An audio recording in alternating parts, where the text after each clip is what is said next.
Hello, thank you for watching.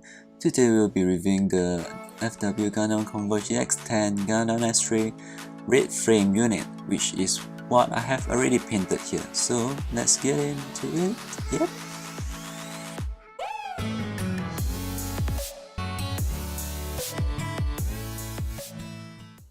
Alright, hi, once again, I'm Kid here. You're watching Juzakidt channel. This channel will be anything and everything surrounding Gundam Converge. Shall be talking.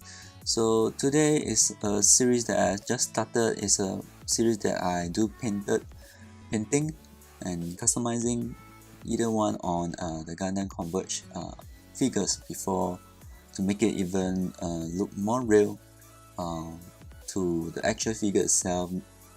Maybe in the Gundam or maybe in the actual life series, right? So this is the first figure. Before I go into it, let me show you the before and after photo.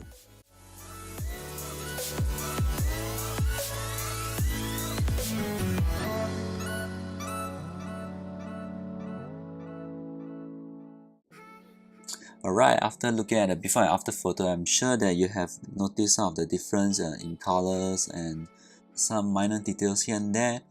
So let me talk about it. For all these future videos that I'll be doing, I will be showing you a walkthrough on my thinking process, how I approach it to let you understand it more better.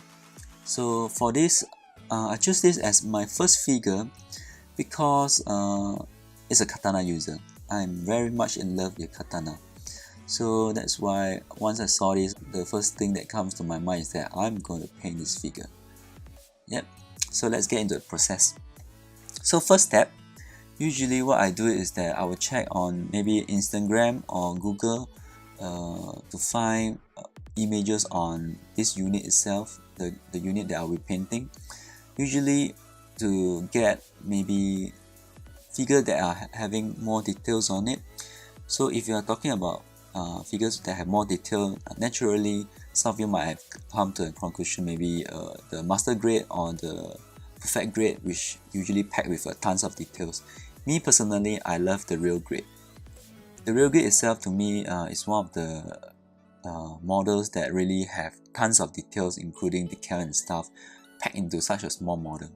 So I think it's very suitable for to tune this figure down here.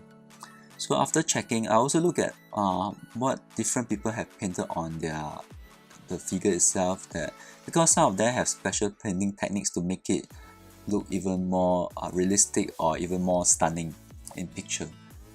So after the first step, right, looking it through, so I will start to prepare my paint and stuff. Then I'll go through the figure, where should I paint and stuff like this. So if you look at the before and after photo that I showed you just now, so you should have noticed like some of the things like I painted like shield down here, the sword here, right, and here. If you're looking at the backpack, then you see things like all these minor details here and there. Oops, drop. Haha, I just realized I dropped one of the. Let me put it back. Okay, and there you go. Back again is back attached on it. So getting back to what I'm saying, that so this is the coloring parts.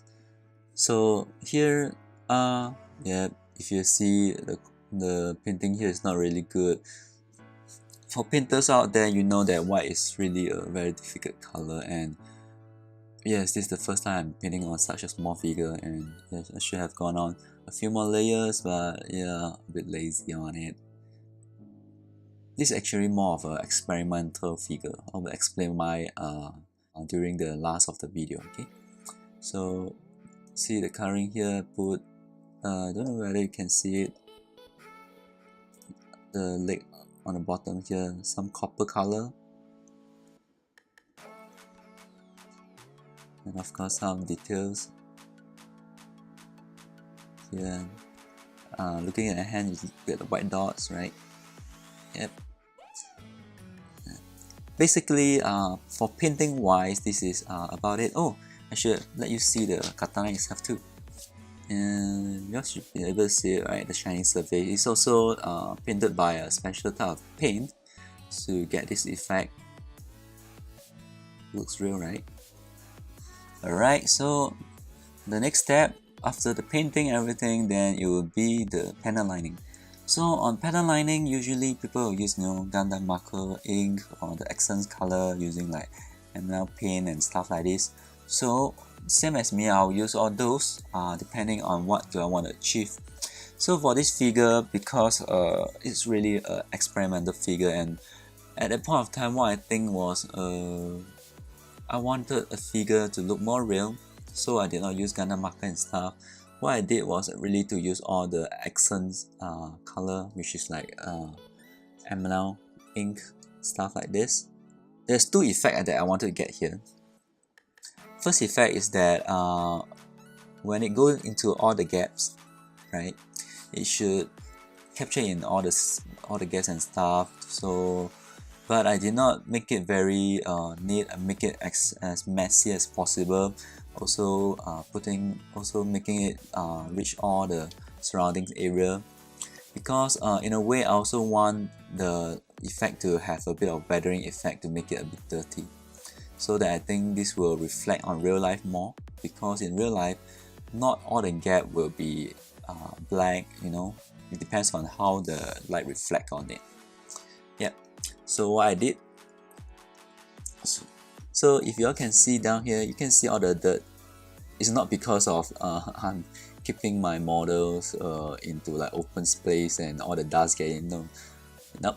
So all this dirt that you see on the head down here a bit and all these gaps, right, it's all weathering effect. So what I did was that after I do all the panel lining messily, so when I clean it with the alcohol or thinner, I do not do a very good job. I try to do it as rough as possible.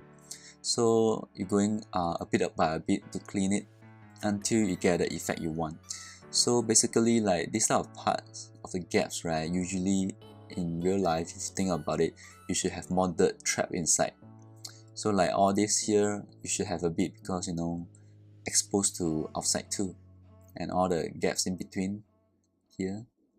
So you see here is more neat, some dirt on the white areas, right, and of course quite a lot at all these gaps, because they are where all the dirt's really trapped at. So this is the effect I'm getting. So you could say that I'm getting the using the panel lining, getting the weathering effect and the panel lining effect together. After panel lining, the next thing I'll go to is really the weathering. But as you can see just now, I have explained that I make use of the panel lining effect to also incorporate some of the weathering. So at this stage, usually I do not need to do too much on it. So it's just to really fine tune a bit more, which at this place, what I did was, I don't know whether you can see it below here, right? For all the, one thing I forgot to mention is all the inner frames and weapon, usually I paint it gun matter to reflect it more real life. So all the like this type of thruster areas, right? Thruster areas. Usually what I do is that I will put more dirt down there, and then I will sometimes I will do some oil, using oil painting to put it on it, so that it really look like oil is coming out from it to make it more real. That's one of the weathering effect I usually will do. And also on the gun itself, if you look at the gun, right, it's not only gun metal in color. You see like some of the edges have some like silverish color, right? So what that is that in real life, usually like all this metal object, there will be some wear and tear, stuff like that, so it will go off, right? So to achieve this type of effect, what you do is really to use silver light colors. For me, I use aluminium. So what I do is dry brushing over it to get the effect. So usually when you do dry brushing, right, you will capture on the edge more. So that's also the part that it should have more wear and tear on it. Okay, so after all the weathering effect, usually I will do as a last stage I will do a varnish. That means some of you might know as a top coat. That's why if you look at this figure, right, look at around, look at how the light reflect. It's a bit glossy, right? That's because I do a final gloss finish on it. Usually, most of the models that after I've finished it, I will do a top coat, matte, satin, or maybe gloss, just because there's a few tough technique. If you're using some type of weathering technique, right, after you do it, if you came in contact with your finger, then you might really dirty the whole model or dirty your finger and stuff, then the effect might go away. So to protect it, best is really to do a top coat unless you are very sure that you are not using it anymore. Yeah, that should be, I think that should be all. One thing to note is that this is the first time that I'm doing it painting on a minifigure. Usually it's not so small, usually a bit bigger. At the smaller size is a SD model that I've previously done. So first time attempting on such a small figure, because I really love that Converge figure. I fell in love with it and I really wanted to paint it. That's why I'm doing it one figure every week. So this figure is more to me on experimental basis. So it's really to see how well it can take on the paints, the weathering techniques and stuff, and how well can I paint on a small figure. So that's why if you compare to a lot jobs, it might feel a bit sloppy, that's because I'm really doing more experimenting and see how far can I push on the figure. But overall, I really love how the end result, how it came out to be. That really inspired me to do more, and also did a record for my painting legacy, right, in painting Gundam Converge. Final question of the day that I want to ask you all is that I would really love to hear your opinion on what do you like about the figure, what do you not like on the paint that I do on it. Let me know in the comment section below, or anything I can improve on it, you know, I'll be great to hear it. I'll be very happy to know about it, right? So once again, I'm Kid. Thank you for watching. I will see you in the next video. Bye bye.